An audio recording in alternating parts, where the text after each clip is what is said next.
Students आज हम बात करेंगे two special right angle triangles के ऊपर, जिसमें से कि अगर आप इसका पिछला लेक्चर देखें तो उसमें मैंने आपसे ये बात डिस्कस की थी कि एक हमारे पास जो स्पेशल टाइप है राइट एंगल ट्राइंगल की, उसे हम कहते हैं राइट आइसोसेलेस ट्राइंगल, जिसमें कि जो हमारे पास जो कॉम्प्लीमेंट्री एंगल्स हैं वो 45 डिग्री के बन रहे होते हैं। ठीक है, ये भी 45 और ये भी एंगल कितना बन रहा है जी, 45 डिग्री का बन रहा होता है। ठीक है, अब अगर हम इस जो सेकंड हमारे पास स्पेशल टाइप है राइट एंगल ट्राइंगल की, जिसको कि हम ये कहते हैं कि इसमें एक एंगल जो है वो 30 का होगा। ठीक है, अगर फर्ज करें एक राइट एंगल ट्राइंगल है, ठीक है, ए बी सी, तो अगर ये 30 डिग्री का है तो इसका जो कॉम्प्लीमेंट्री एंगल है, ठीक है, वो कितना हो जाएगा जी, वो हो जाएगा 60 डिग्री का। कि अगर हम इन तीनों एंगल्स का सम करें, इन तीनों एंगल्स का अगर हम सम करें तो ये हमारे पास जो है वो 180 डिग्री बनता है। देखें 90, 30, 120 और 60 वो 180 हो जाता है। ठीक है, और फिर इन दोनों का सम 90 होना चाहिए, जो कि हमने देख लिया। अब इसमें हमने एक थ्योरम पढ़ा था, अगर उसकी मैं स्टेटमेंट आपसे शेयर कर लूँ, उसमें हमने ये चीज़ पढ़ी थी कि आपके पास जो एक ऐसी राइट एंगल ट्राइंगल जिसमें कि अगर एक एंगल 30 डिग्री का, इसके सामने जो साइड होगी, ठीक है, इसकी रेशियो अगर इस ट्राइंगल के हाइपोटेन्यूज साइड से ली जाए जो कि BC है, ये उससे हाइपोटेन्यूज साइड उससे 2 गुना ज्यादा होगा, मतलब ये उससे हाफ होगी साइड। 30 डिग्री के सामने जो साइड है ये हाइपोटेन्यूज का आधा होगी साइड, मतलब ये अगर 4 है तो ये 2 होगी, ये 6 है तो ये 3 होगी, इस तरह इनमें 1-2 की रेशियो है। ठीक है, अब इस बात को मैंने जो है वो प्रूफ करना है, किस तरीके से हम प्रूफ कर सकते हैं। मैंने एक इक्विलैटरल ट्राइंगल ले ली, मतलब एक ऐसी ट्राइंगल जिसकी तीनों साइडें मैंने बराबर रखी हुई है। ठीक है, और मैं इस तरह से करता हूं कि मैं ये जानता हूं कि ये एंगल मेरे पास कितना होगा, फिर ये भी एंगल और ये भी एंगल तमाम 60 डिग्री के होंगे। ठीक है, ये भी एंगल 60 का होगा, ये भी 60 का होगा और ये भी 60 का होगा। अब अगर मैं 60 के 2 बराबर हिस्से कर लूं, मतलब 30 पे इसको डिवाइड कर देता हूं, यहां से मैं एंगल बाई सेक्टर ड्रॉ कर लेता हूं इस तरह से। ठीक है, अब मैंने जब एंगल बाई सेक्टर ड्रॉ किया तो ये एंगल मेरा कितना बन गया जी, 30 का। ठीक है, तो 30 और 60 कितने हो गए, 90, तो इसका मतलब ये रिमेनिंग एंगल कितना बना, 90 का बन गया। ठीक है, इसी तरह ये एंगल अगर 30 का है, ये 60 का है, तो ये वाला एंगल हमारा कितना हो जाएगा, फिर 90 का हो जाएगा। अब देखें ये दोनों ट्राइंगल्स आपस में कॉन्ग्रुएंट हैं। ये किस तरह से कॉन्ग्रुएंट है, अगर हम देखें तो इनमें ये साइड और ये साइड, मतलब इन दो ट्राइंगल्स की मैं बात कर रहा हूँ, इसकी और चलिए इसके लिए टिक लगा देता हूँ मैं। इन दोनों ट्राइंगल्स में क्या कॉमन है कि ये इस साइड के कोरस्पॉन्डिंग ये साइड बराबर है। ठीक है, और ये साइड कॉमन है और ये एंगल इस एंगल के बराबर है, मतलब साइड एंगल साइड पासुलेट की बेस पे दोनों ट्राइंगल्स कॉन्ग्रुएंट है। ठीक है जी, ये बात तो आपको कंफर्म हो गई। अब हम ये बात जानते हैं कि फिर इसका मतलब है कि ये डिस्टेंस जो ये डी पॉइंट है, डी से लेकर जो ये डिस्टेंस है, ठीक है, इसको मैं कह देता हूँ ये ए पॉइंट है, ये बी पॉइंट है और ये सी पॉइंट है। ठीक है, ये चलें इसको C1 B1 और इसको A1 कर लेते हैं। ठीक है, क्योंकि हमने ABC पहले भी लिखा हुआ है। तो अब इसमें अगर आप देखें तो ये डिस्टेंस जो होगा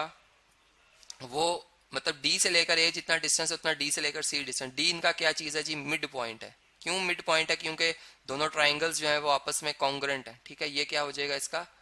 मिड पॉइंट हो जाएगा। ठीक है,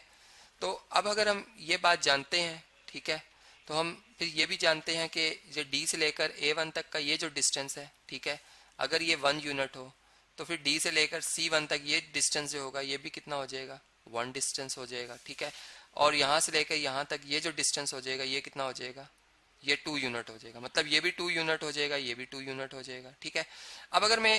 इस ट्राइंगल की बात कर लेता हूँ, यहाँ से चले मैं इस ट्राइंगल को थोड़ा सा शेड कर देता हूँ, जो कि जिसकी मैं बात करना चाह रहा हूँ। ठीक है, ये अगर आप इस ट्राइंगल को देखें तो ये एक राइट एंगल ट्राइंगल है जिसमें ये एंगल 30 का है। ठीक है, ये एंगल 30 डिग्री का है, ये 90 डिग्री है, इसके सामने ये साइड जो है वो हाइपोटेन्यूज साइड है। ठीक है, और जो हमारे पास इस 30 डिग्री के सामने ये साइड आ रही है ये उसका हाफ है, मतलब 2 का हाफ 1। मतलब यही बात हमने साबित करनी थी कि जो हमारे पास मतलब ये एक और वे है हमारे पास कि हमने जो थ्रू एक इक्विलैटरल ट्राइंगल हमने उसके अंदर एक राइट एंगल ट्राइंगल बनाई और उसमें हमने ये बात समझ ली कि जो ये ऐसी एक स्पेशल ट्राइंगल है कि इसमें अगर हमें एक साइड पता हो, मतलब अगर ये साइड आपको पता है तो आप इससे इस साइड को भी मालूम कर सकते हो, और अगर आपको ये दोनों साइडें पता चल जाएं तो आप थर्ड साइड भी बड़े आसानी से निकाल सकते हो। यानी फर्ज करें, अब मैं एक क्वेश्चन बना लेता हूँ, हम अब फर्ज करते हैं कि ये लेंथ जो है हमारी ये और ये हमें इस तरह से बताई जाती है कि आप एक राइट एंगल ट्राइंगल बनाएं, ठीक है, जिसमें इस साइड को उन्होंने कहा कि आप, बल्कि इस साइड को 30 डिग्री के सामने जो साइड है इसको उन्होंने कहा कि आप 4 सेंटीमीटर रखेंगे, ठीक है। तो हम इसी प्रॉपर्टी की मदद से हम ये कह सकते हैं कि ये वाली साइड फिर 8 सेंटीमीटर होगी, ठीक है। और चूंकि ये एक राइट एंगल ट्राइंगल है तो इसके ऊपर पाइथागोरस थ्योरम जो है वो हम अगर अप्लाई करें तो हम ये बात जानते हैं कि उसकी स्टेटमेंट के मुताबिक फिर जो हाइपोटेन्यूज साइड का स्क्वायर है, ठीक है, जो कि 8 सेंटीमीटर है हाइपोटेन्यूज साइड, ठीक है, इसका जो स्क्वायर होगा 8 सेंटीमीटर का जो स्क्वायर होगा वो बराबर होगा किसके जी, 4 सेंटीमीटर स्क्वायर के, ठीक है, प्लस जो ये ए बी साइड है इसको मैं एक्स कह देता हूँ जो कि अननोन है, इसके स्क्वायर के, ठीक है। तो यहाँ से 8 का स्क्वायर कितना हो जाएगा 64 स्क्वायर सेंटीमीटर, ठीक है, 4 का स्क्वायर होगा 16 स्क्वायर सेंटीमीटर और प्लस एक्स स्क्वायर। तो यहाँ से 16 को आप इधर शिफ्ट कर लें तो एक्स स्क्वायर किसके बराबर आ जाएगा 64 स्क्वायर सेंटीमीटर माइनस 16 स्क्वायर मतलब सेंटीमीटर। तो यहाँ पर अगर हम इसे कैलकुलेट कर लें, चलें इसको, बल्कि ये वाली स्क्रीन हमने लानी थी, चलें जी ये देख लें, अगर हम इसे यहाँ से कैलकुलेट कर लेते हैं 64 में से हम माइनस कर लें अगर 16, ठीक है, तो ये 48 बनता है, ठीक है। तो एक्स स्क्वायर हमारे पास कितना आ जाएगा जी 48 और स्क्वायर सेंटीमीटर, और एक्स कितना आ जाएगा, इसका अंडर रूट ले लें अगर हम, स्क्वायर रूट यहाँ भी और यहाँ भी अगर हम स्क्वायर रूट ले लें तो ये हमारे पास आ जाएगा जी एक्स इक्वल टू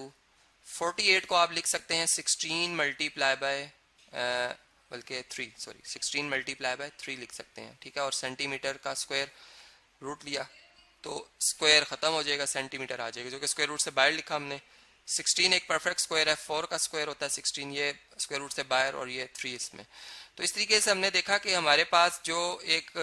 ऐसी ट्रायंगल जिसमें कि ये वाली साइड हमारी गिवन है, मतलब जो 30 डिग्री के सामने वाली साइड है, ठीक है, ये अगर गिवन हो तो इसकी जो अपोजिट साइड होती है ये उसका डबल होती है, और इसकी मदद से फिर हम बाकी भी जो रिमेनिंग साइड्स हैं, एंगल तो हम वैसे ही बता पाते हैं क्योंकि 30 है तो ये 60 होगा, क्योंकि ये राइट एंगल है ये 90 होगा। तो हम एक सोल्यूशन जो है वो बड़ी आसानी से निकाल सकते हैं इस प्रॉपर्टी को इस्तेमाल करते हुए जो कि मैंने आपसे यहाँ पर डिस्कस की।